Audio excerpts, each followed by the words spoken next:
বর্তমান জামাতে ইসলাম বাংলাদেশ কি সঠিক রাজনৈতিক দল?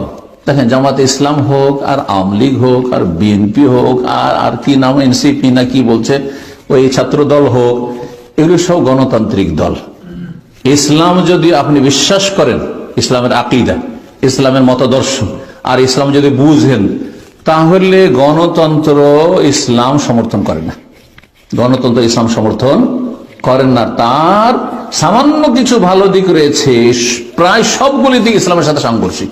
সামান্য কিছু ভালো দিক রয়েছে, যেমন মদেরও সামান্য ভালো ভালো কিছু কথা আল্লাহ বলেছেন, কিন্তু সব দিকে নোংরামি আর খাবাসাত। কথা বুঝতে পারছেন না? ঠিক ওই রকমই। সুতরাং বলছি যে রাজনৈতিক গণতন্ত্রের কোন এই গণতন্ত্রের রাজনীতি না করাও একটি রাজনীতি।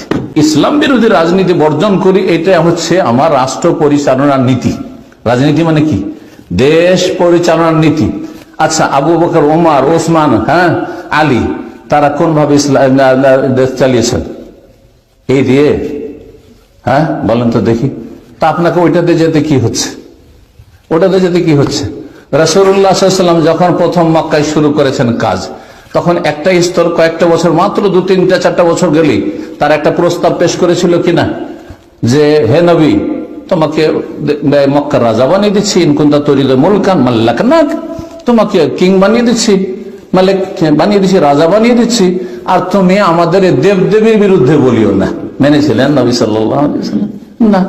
তো আপনাকে এই ইসলামের নাম ব্যবহার করে যে গণতন্ত্রে যাচ্ছেন আপনি, সেখানে আপনার বহু শিরক মেনে নিতে হবে, বহু পাপ মেনে নিতে হবে, সেগুলি সংস্কার করতেও পারবেন না, ক্ষমতা নেই। কারণ জাতি ওইরকম তৈরি হয়নি। আর সেটা মেনে নিয়ে আপনি জগা খিচড়ির নাম ব্যবহার করছেন ইসলামের, কিন্তু ইসলাম কখনো কায়েম করবেন না। এটা আপনার দুনিয়ার স্বার্থ কায়েম করা। কেউ দুনিয়াদারি করে করছে, আর কেউ আপনি ইসলামকে পুঁজি করে করছেন। আপনি এইভাবে ধোঁকা দিবেন না। যারা দুনিয়াদারি করে রাজনীতি করছে আর লুটে পুটে খাচ্ছে, তারা আপনার ইসলামের অপব্যবহার, ইসলামের অপব্যাখ্যার চাইতে ভালো। যে ওদেরকে সবাই চেনে, কেউ মনে করে না যে ওদেরকে ভোট দিলে নাকি হবে। আমি স্পষ্ট ভাষা, আওয়ামী লীগ বিএনপি কে ভোট দিলে নেকি হবে, কেউ বলবেন? কেউ বলবেন না। কিন্তু জামাত ইসলামের ভোট দিলে জিহাদ হবে, এটা ওরা সবাই বিশ্বাস করে। নাউযুবিল্লাহ, লা হাওলা ওয়ালা কুওয়াতা ইল্লা বিল্লাহ, নাসালুল্লাহ সালামাত ওয়াল আফিয়া। আল্লাহ বুঝার তৌফিক দান করুন।